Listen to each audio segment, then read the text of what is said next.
A tornozeleira, o silêncio e a quebra da regra.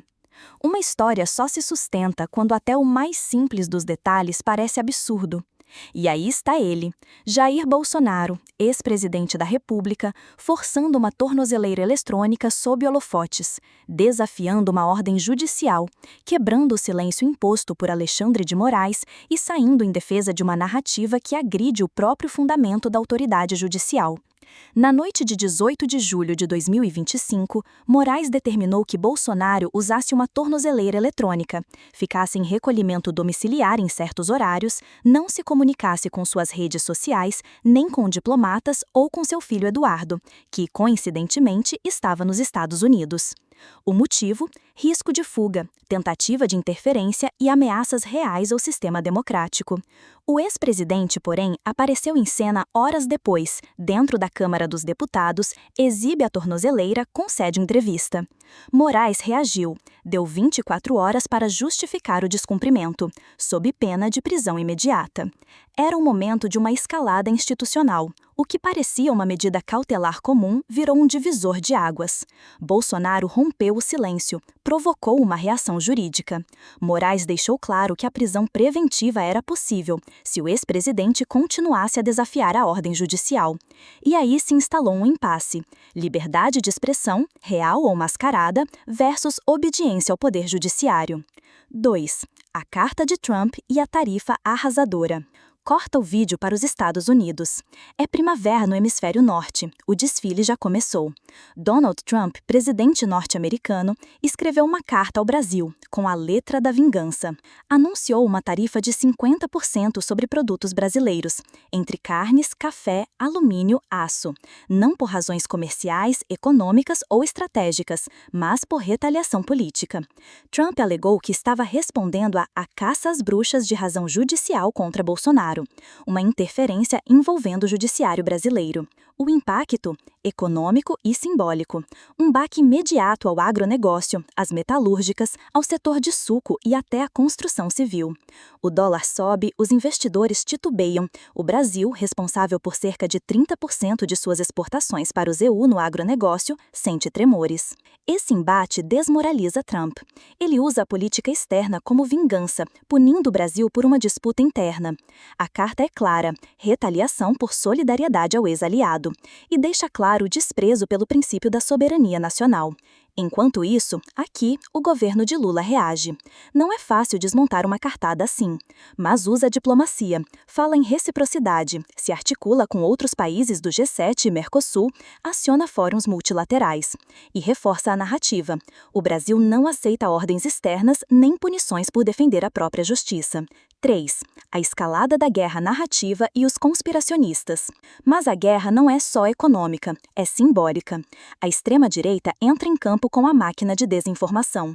Pressa, desespero. Fugindo das consequências reais, parlamentares bolsonaristas e influenciadores de direita multiplicam versões conspiracionistas. Que Lula teria provocado Trump. Que teria pedido a libertação de Cristina Kirchner na Argentina. Que quer impor uma direção ideológica na América Latina. Isso não é debate, é fabricação. Teorias da conspiração são ficções construídas para absolver o vilão. O título da cartilha conspiracionista: culpe os outros, nunca assuma a responsabilidade. Esses argumentos são muito piores do que apenas mentirosos, são perigosos, porque alimentam divisão, vulnerabilidade, radicalização. E hoje, em meio à retaliação econômica, muitos ainda acreditam que a culpa é do comunismo internacional, do PT global, que Lula tem um dedo em tudo. A verdade, não há um documento, gravação, diplomata que prove que Lula tenha interferido na Argentina, ou tenha instigado Trump. É montagem, pura manipulação. 4. Eduardo Bolsonaro e o discurso de ódio extremo. Vamos agora ao ápice desse roteiro. Eduardo Bolsonaro, deputado federal e filho do ex-presidente, está em Washington. Tem buscado apoio político.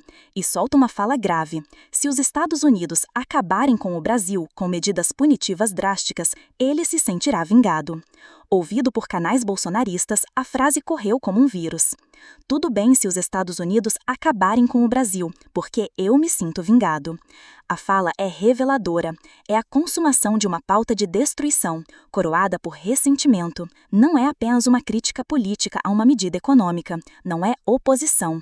É desejo de calamidade. É vontade de ver o país ruindo, emocionalmente, em nome de uma retaliação pessoal.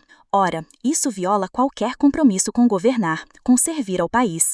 É a vitória da rancorosa ideologia sobre o bem comum. Quando um filho de presidente prefere o desastre nacional a um antigo adversário político, a democracia é ameaçada em seu DNA. Esse tipo de discurso precisa ser confrontado, precisa ser exposto. É a cara do bolsonarismo sem filtros, agora com tom literalmente destrutivo. 6.